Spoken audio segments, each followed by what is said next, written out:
দুটি সিগারেট একটি দোকানে পাঠায়, তাকে দিয়ে সে সিগারেট নিয়ে আসে।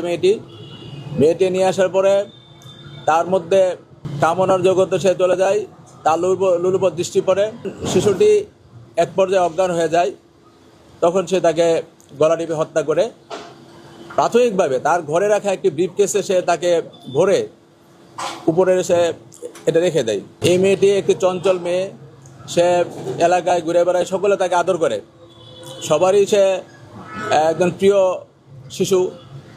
তখন তাকে সে দুটি সিগারেট একটি দোকানে পাঠায়, তাকে দিয়ে সে সিগারেট নিয়ে আসে। মেয়েটি নিয়ে আসার পরে তার মধ্যে কামনার জগতে সে চলে যায়। তার লুলুপর দৃষ্টি পড়ে।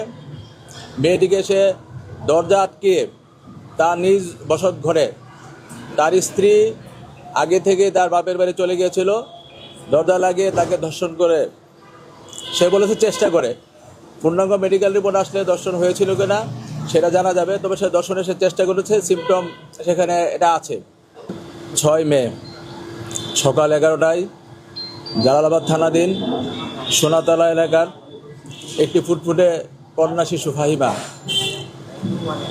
তার বাড়ির সামনে থেকে নিখোঁজ হয়। পরবর্তীতে 8 তারিখ সকালবেলা সোনাতলা এলাকারই জনক নুরুল হকের বাড়ির সামনে থেকে তার লাশ উদ্ধার হয়। যখন শিশুটি নিখোঁজ হয়, তাকে খোঁজাখুঁজি করা হয়। খোঁজাখুঁজি করে না পেয়ে শিশুটির মা জালালাবাদ থানায় একটি জিডি করেন। প্রাথমিকভাবে তার ঘরে রাখা একটি ব্রিফকেসে সে তাকে ভরে উপরে সে এটা রেখে দেয়। তো যখন এলাকাবাসী, পুলিশ সহ সকলে খোঁজাখুঁজি করছিল এবং আপনার এটা যেহেতু পুরাতন ছিল, একটু গন্ধ বেরোচ্ছিল, সেটা নিচে নামিয়ে খাটের নিচে রেখে দেয়।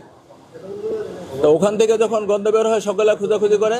সে তখন পাশে নুরুল হকের বাড়ির সামনে কি ডোবা রয়েছে, এই ডোবাতে ফেলে গুম করার চেষ্টা করে। যেহেতু লাশটি না ডোবার কারণে ডোবার পাশে রেখে সে চলে যায়। পরবর্তীতে তাকে আটক করে যখন জিজ্ঞাসাবাদ করা হয়, সে অকপটে স্বীকার করেছে এবং যেই আপনার চাদর দিয়ে লাশটি মুড়িয়ে লিখেছিল, সে চাদরটি তার দেখানোর মতো উদ্ধার হয়েছে, সেই ব্রিফকেসটিও তার দেখানোর মতো উদ্ধার হয়েছে এবং সে অকপটে সকল ঘটনা স্বীকার করেছে। মামলা তদন্তকারীদের সমন্বয়ে একটি সাঁড়াশি অভিযান পরিচালনা করে মামলার ঘটনার সাথে জড়িত যে প্রধান আসামি জাকির, তাকে গ্রেপ্তার করা হয়।